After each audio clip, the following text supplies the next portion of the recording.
संतोषी माता की जय। संतोषी माता का व्रत और पूजन करने के लिए शुक्रवार का दिन अति शुभ माना गया है। शुक्रवार के दिन सभी माता के भक्त माता का पूजन और व्रत करते हैं।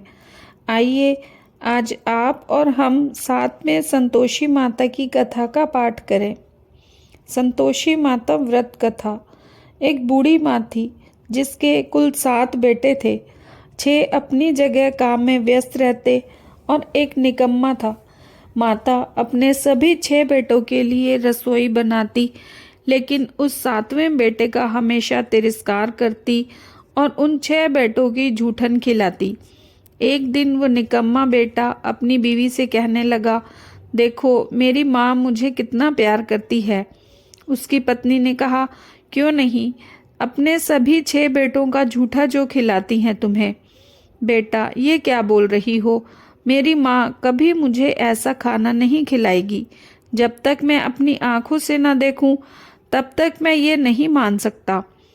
वो हंसते हुए बोली, अच्छा जब आंखों से देख लोगे तब तो मानोगे ना। कुछ दिन गुजर गए और एक त्योहार के मौके पर सब फिर से इकट्ठा हुए। त्योहार के उपलक्ष्य में घर में नाना प्रकार के भोग बने हुए थे, लेकिन उनमें से देसी घी के बने हुए लड्डू सबका आकर्षण अपनी ओर खींच रहे थे। लेकिन 7वें बेटे को आज अपनी माँ के प्रति प्रेम देखना था, सो वो अपने सिर दुखने का बहाना बनाकर रसोई घर में ही अपने सिर पर एक पतला कपड़ा ओढ़कर सो गया और वहाँ क्या हो रहा है ये सब देखने लगा। भोजन का समय हो गया। माँ ने एक एक करके सभी 6 बेटों को बुलाया और सभी को अपने हाथों से खाना परोसा। सभी ने संतुष्ट होकर भोजन किया और वहाँ से उठ खड़े हुए। माँ ने अब सबकी थाली में से बचे हुए लड्डू का चूरा इकट्ठा करना शुरू कर दिया। 7वां बेटा बस ये सब देखता रह गया। माँ ने उस चूरमे से अपने 7वें बेटे के लिए एक लड्डू बनाया और उसे भोजन के लिए बुलाने लगी। अरे बेटा देख, तेरे भाई भोजन कर गए, अब तू कब करेगा, चल आजा तू भी भोजन कर ले। नहीं माँ, मुझे अब भोजन नहीं करना है, मुझे अब परदेश जाना है, मैं कल जा रहा हूँ। परदेश? अच्छा तो फिर कल क्यों जा रहा है, आज ही चला जा, माँ ने कहा। क्यों नहीं माँ, मैं आज क्या अभी जा रहा हूँ, बेटे ने गुस्से में कहा। अब 7वां बेटा अपना सामान बांधे परदेश जाने को घर से निकल रहा था कि उसे अपनी पत्नी की याद आ गई। पत्नी गौशाला में उपले बना रही थी। वो उसके पास गया और कहा, हम जावें परदेश आवेंगे कुछ काल, तुम यहाँ संतोष से रहियो धर्म आपनो पाल। उसने कहा, जाओ पिया आनंद से, हमरो सोच हटाए, राम भरोसे हम रहें, ईश्वर तुम्हें सहाय। 2 निशानी आपनी देख धरू मैं धीर, सुधी मत हमरी बिसारियो, रखियो मन गंभीर। उसने खुद को टटोला और कहा, मेरे पास तो कुछ नहीं, बस ये एक अंगूठी है, सो ले ले और अपनी कोई निशानी मुझे दे।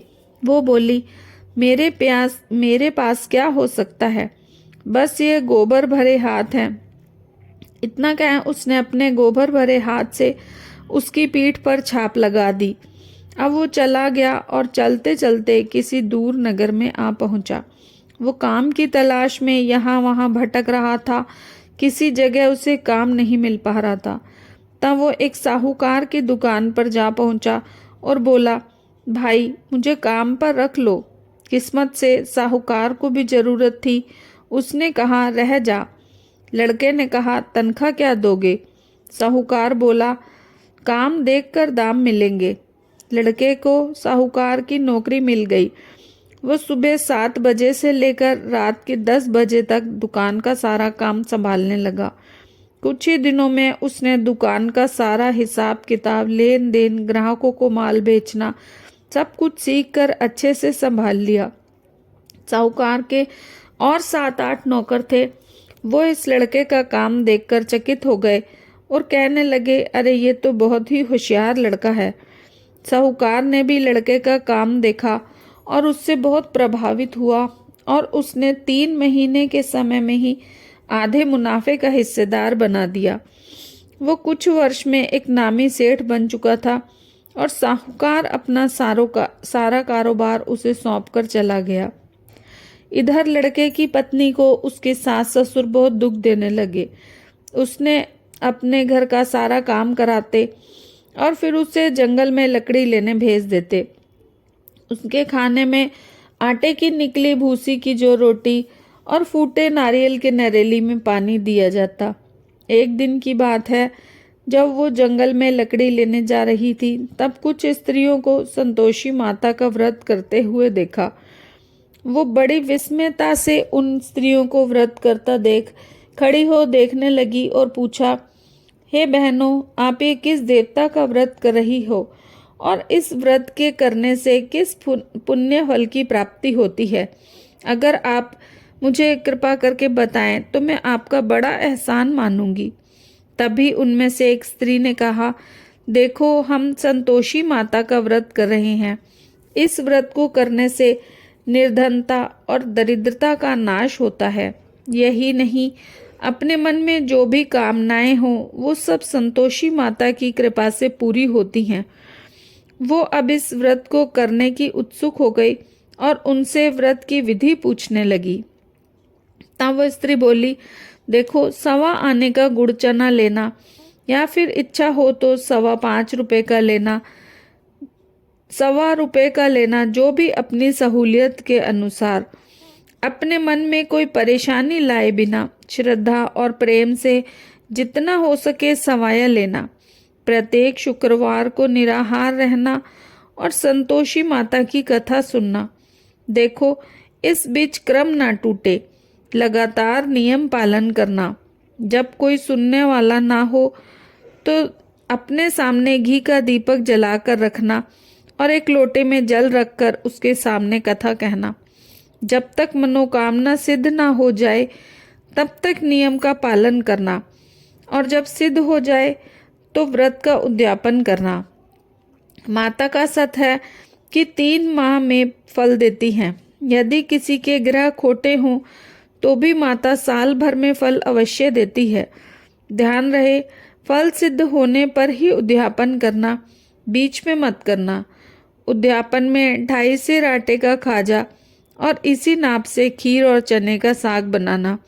अपने घर निमंत्रण देके 8 लड़कों को भोजन करवाना। हो सके तो देवर जेठ भाई बंधु को बुलाना और ना हो सके तो पड़ोसी रिश्तेदारों को बुलाना। उन्हें प्रेम से भोजन करवा के यथाशक्ति दक्षिणा दे के विदा करना और माता के नियम का पालन करना। और हाँ, ध्यान रहे, उस दिन घर में खटाई ना खाना। ये सब सुन बुढ़िया के बेटे की बहू हर्षित होके चल दी। जंगल से लकड़ी लेके आने के रास्ते में उसने लकड़ियों के बीच बेचा और उसी पैसों से गुड़ और चना खरीदकर संतोषी माता के व्रत की तैयारी शुरू कर दी। रास्ते में आते उसको एक मंदिर दिखा। उसने पूछा, ये किस देवता का मंदिर है? सबने कहा, यह संतोषी माता का मंदिर है। सुनते ही वो मंदिर जाके माता के चरणों में गिरकर लौटने लगी। दीन भाव से वो माता की विनती करने लगी, हे माँ, मैं अबोध अज्ञानी हूँ, व्रत के नियम को नहीं जानती, मैं अत्यंत दुखी हूँ। हे माँ, हे जगत जननी, मेरा दुख दूर कर, मैं तेरी शरण में आई हूँ। माता को दया आ गई। एक शुक्रवार बीता कि दूसरे शुक्रवार को उसके पति का पत्र आ पहुँचा और तीसरे को उसका भेजा हुआ पैसा। ये सब देख जेठ जिठानी मुंह बंद हो गए। उनके लड़के ताना देने लगे, अब तो काकी के पत्र आने लगे, पैसा आने लगा, अब तो उनकी खातिर बढ़ेगी। बुढ़िया के बेटे की बहू बेचारी सरलता से कहती, भैया, कागज आवे रुपया आवे, हम सबके लिए अच्छा है। ऐसा बोलकर अपनी आंखों में आंसू भरकर माँ संतोषी के चरणों में मंदिर जा पहुँची और माता रानी के चरणों में गिरकर बोली, हे माँ, मैंने तुमसे पैसा कब मांगा है? मुझे इस पैसे से क्या काम है? मुझे तो अपने सुहाग से काम है। मैं तो बस अपने स्वामी के दर्शनों उसकी मांगूं। माँ उस पर प्रसन्न हुई और कहा, जा बेटी, तेरा स्वामी तेरे पास आएगा। माता के ये वचन सुन भोली बहू बावली होकर मंदिर से घर जा पहुंची और अपने काम में व्यस्त हो गई। यहाँ माता सोच में पड़ गई कि मैंने इस भोली को बोल तो दिया कि तेरा स्वामी तुझे मिलेगा, लेकिन कैसे? वो तो इसे स्वप्न में भी याद नहीं करता। उसे याद दिलाने के लिए मुझे ही जाना होगा। तब एक रात माता बुढ़िया के बेटे के स्वप्न में जा पहुंची। ओ साहूकार के बेटे, उठ, सो रहा है या जाग रहा है? तब उस लड़के ने कहा, हे माता, सोता भी नहीं और जागता भी नहीं, बोलो क्या आज्ञा है? माँ बोली, तेरे घर बार कुछ है कि नहीं? लड़का बोला, है ना, मेरे पास सब कुछ है। मेरे माँ बाप हैं, बहू है, मुझे किस चीज़ की कमी है? माँ बोली, हे पुत्र, तू बहुत भोला है। तेरी पत्नी बड़े कष्ट उठा रही है। तेरे माँ बाप उसे बड़ा दुख दे रहे हैं। तू जा, वो तेरे लिए तरस रही है और अपनी पत्नी की सुधि ले। वो बोला, हाँ माँ, ये तो मुझे पता है, लेकिन इस कारोबार को छोड़कर कैसे जाऊं? परदेश का मामला है, हिसाब किताब देखना है। यहाँ मेरे अलावा कोई और है भी तो नहीं जिसे मैं ये सब समझा कर चला जाऊं। मैं कैसे जाऊं माँ? माँ बोली, मेरी बात मान, तेरी समस्या का समाधान मिल जाएगा। कल सवेरे उठकर नहा धोकर संतोषी माता का नाम ले, एक घी का दीपक जला, माँ को दंडवत प्रणाम करके दुकान पर जा बैठ। देखते देखते तेरा सारा लेन देन चुक जाएगा, जमा माल बिक जाएगा, संध्या होते होते धन का ढेर लग जाएगा। माँ की बात सुन वो सुबह नहा धोकर माँ संतोषी का नाम लेकर एक घी का दीपक जला, माँ को दंडवत प्रणाम करके अपनी दुकान पर जा बैठा।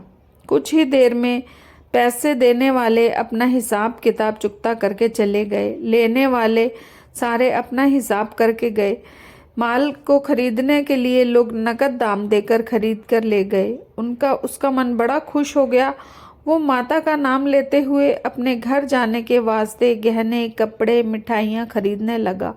वहाँ का सारा काम निपटाकर वो सीधा अपने घर जाने को रवाना हुआ। उधर लड़के की पत्नी जंगल में लकड़ी लेने जाती है और रास्ते में आते हुए माता के मंदिर पर रुकती है। ये अब उसका रोज का कर्म हो गया था। समझो, वहीं धूल उड़ती देख माता से पूछने लगी, हे माँ, ये धूल कैसी उड़ रही है? माँ बोली, हे पुत्री, तेरा पति आ रहा है। अब तू ये काम कर, इन लकड़ियों के 3 गठरे बना ले। एक उस नदी के पास, दूसरा मेरे मंदिर में और तीसरा अपने सिर पर रख। जब तेरा पति आएगा तो उसे लकड़ियों का गट्ठर देख मोह पैदा होगा। वो यहाँ रुकेगा, अपना नाश्ता पानी करके अपनी माँ से मिलने जाएगा। तब उसी समय तू लकड़ियों का गट्ठर लेके जाना और चौक में रखते हुए ज़ोर से आवाज़ लगाना, लो सासू जी, लकड़ियों का गट्ठर लो, भूसी की रोटी दो और नारियल के खोपड़े में पानी दो। आज ये कौन मेहमान आया है? माता जी से अच्छा बोलकर प्रसन्न मन से वो लकड़ियों के 3 गट्ठर बनाती है और एक नदी किनारे, दूसरा माता के मंदिर में। इतने में मुसाफिर आ पहुंचता है। सूखी लकड़ी का ढेर देखकर उसको विश्राम करने की इच्छा होती है। वो वहीं विश्राम करता है और भोजन भी कर लेता है और फिर कुछ देर बाद अपने गांव जाने को निकलता है। गांव पहुंचते ही वो अपने माता पिता, संगी साथियों से अच्छी तरह मिलता है और सबके हालचाल पूछता है और चौक में पड़ी खाट पर जाकर अपनी पत्नी का इंतज़ार करने लगता है। इतने में वो बावली लकड़ लेकर आती है और चौक में रख देती है। अपनी सासू माँ को जोर से 3 आवाज़ लगाती है, लो सासू जी, लकड़ियों का गट्ठर लो, भूसी की रोटी दो, नारियल के खोपड़े में पानी दो। जब उसकी नज़र खाट पर बैठे आदमी पर पड़ती है, वो बोलती है, अरे ये कौन मेहमान आया है? तभी उसकी सास उसे आवाज़ लगाते हुए बाहर आती है। अपने दिए गए अत्याचार पर पर्दा डालते हुए कहती है, अरे ऐसा क्यों कहती है बहू? कौन मेहमान आएगा? तेरा मालिक ही तो आया है। ले बैठ, मीठा भात का, कपड़े गहने पहन, अपनी पत्नी की आवाज़ सुन उसका पति उसे देखता है और अपनी दी हुई अंगूठी देख व्याकुल हो जाता है।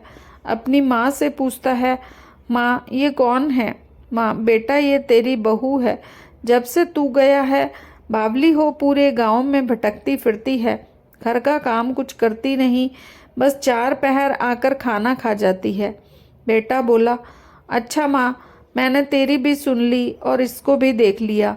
अब मुझे दूसरे घर की चाबी दो, मैं वहीं जाकर रहूँगा। माँ बोली, ठीक है बेटा, जैसी तेरी मर्जी। अब उसने दूसरे घर की तीसरी मंजिल का कमरा खोला और अपना सारा सामान जमाया। एक ही दिन में पुराने कमरे को राजा के महल की तरह सजा दिया। अब क्या था, उसकी पत्नी सुख भोगने लगी। इतने में शुक्रवार आ गया। उसने अपने पति से कहा, देखो मुझे संतोषी माँ का व्रत उद्यापन करना है। पति बोला, खुशी से करो। पति की रजामंदी मिलने पर वो खुशी से माता के व्रत के उद्यापन में जुट गई। अपनी जिठानी के बच्चों को भोजन के लिए निमंत्रण देने चली गई। जिठानी ने स्वीकार तो किया, लेकिन उसके जाते ही बच्चों से कहने लगी, देखो भोजन के समय चाची से खटाई मांगना, ताकि उसका उद्यापन पूरा ना हो पाए। अब लड़के भोजन के लिए आते हैं, खीर खाना पेट भर के खाते हैं और बाद में बोले, अरे चाची हमें खटाई दो, हमें ये खाना नहीं भाता, हमें अरुचि होती है। चाची ने कहा, आज किसी को खटाई नहीं मिल सकती, ये तो संतोषी माता का प्रसाद है। तब सब बच्चे उठ खड़े हुए और बोले, लो पैसा दो। चाची ने उन्हें पैसे दिए तो वो इमली की खटाई लेकर खाने लगे। ये देख संतोषी माता बहू पर बहुत कुपित हुई। उस दिन राजा के दूत उसके घर आए और उसके पति को पकड़ के ले गए। वहीं जेठ जिठानी ताना मारने लगे, सब लूट लूट कर धन इकट्ठा किया हुआ है, अब राजा की मार खाएगा तब जाके अकल ठिकाने आएगी। बहू ये ताने बहुत चुभने लगे। आंखों में अश्रु लिए वो दौड़ी माता के मंदिर पहुंची और कहने लगी, हे माँ, तूने क्या किया? हंसाकर अब क्यों रुलाने लगी? ऐसी क्या भूल हो गई मुझसे? तब माँ ने कहा, बेटी तूने मेरा उद्यापन करके व्रत को भंग किया है। उसने कहा, माँ मैंने कोई अपराध नहीं किया, मैंने तो बस उन लड़कों को गलती से पैसे दे दिए थे, मुझे क्षमा करो माँ, अब मैं दोबारा आपका उद्यापन करूँगी। माँ ने कहा, जा पुत्री, तेरा पति तुझे रास्ते में आता मिलेगा, अब भूल मत करना। हाँ माँ, अब भूल नहीं होगी। जा पुत्री, तेरा पति तुझे रास्ते में ही आता मिलेगा। अब वो खुशी से निकली और रास्ते में पति को आता हुआ देख बोली, कहाँ गए थे? अरे राजा ने बुलाया था, इतना धन जो कमाया है उसका कर देने गया था। चलो अच्छा हुआ, अब घर को चलो। अब कुछ दिन में फिर से शुक्रवार आता है। मैं बोली, मुझे माता का उद्यापन करना है। पति ने कहा, करो। वो फिर जिठानी के लड़कों को भोजन के लिए बुलाने गई। जिठानी ने उसे खरी खोटी सुनाई और फिर अपने बच्चों को सिखाने लगी, अब तुम भोजन करने जाओ तो सबसे पहले खटाई ही मांगना। भोजन के दिन लड़के अपनी चाची के घर जा पहुँचे और कहने लगे, आज हमें खीर नहीं खानी है, हमारा जी बिगड़ा है, हमें खटाई खाने को दो। वो गुस्से में बोली, यहाँ खटाई नहीं मिलेगी, खाना हो तो खाओ। ब्राह्मण के घर जाकर उनके लड़कों को आमंत्रित करके उनको खाना खिलाया और दक्षिणा की जगह उन्हें एक एक फल दिया और विदा किया। माता की कृपा से उसे 9वें माह में चंद्रमा के समान रूपवान पुत्र प्राप्त हुआ। अब वो प्रतिदिन माता के मंदिर अपने पुत्र को लेके आने लगी। एक दिन माता ने सोचा, ये प्रतिदिन मेरे मंदिर में आया करती है, क्यों न आज मैं इससे मिलने इसके घर जाऊं। तब माता ने एक भयावह रूप धारण किया। गुड़ चने से सना हुआ मुख, उस पर सूंड की तरह लंबे होठ, उस पर मक्खियां भिनभिना रही थी। माता चलते चलते उसके घर आ पहुंची और उसके घर की दहलीज पर पैर रखती है। दहलीज पर पैर रखते ही सास चिल्लाते हुए बाहर आई, अरे देखो देखो, कोई चुड़ैल डाकिनी चली आ रही है, लड़कों इसे भगाओ नहीं तो ये किसी को खा जाएगी। सभी लड़के इकट्ठा हुए उसे भगाने लगे। बहू रोशनदान से ये सब देख रही थी। वो बावली हो चिल्लाने लगी, आज मेरी माताजी मेरे घर आई हैं, बच्चे को दूध पीने से हटाती है। और इतने ये सब देख सास का क्रोध फूट पड़ा। बोली, क्या बावली हुई है, क्यों उतावली हो रही है। तभी माँ के प्रताप से जहाँ देखो बच्चे ही बच्चे नजर आने लगे। बहू बोली, माँ, मैं जिनका व्रत करती हूँ ये वही संतोषी माता हैं। तब सबको बोध हुआ और सभी माता के चरणों में गिरकर क्षमा याचना करने लगे।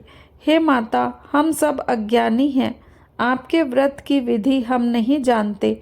हमने आपके व्रत को भंग करके एक बड़ा अपराध किया है। आप अब हमें बालक जान हमारे अपराधों को क्षमा करो। इस प्रकार माता प्रसन्न हुई। बहू को प्रसन्न होकर जो फल दिया वैसा फल सबको दे, सबके मनोरथ पूर्ण हो। बोलो श्री संतोषी माता की जय।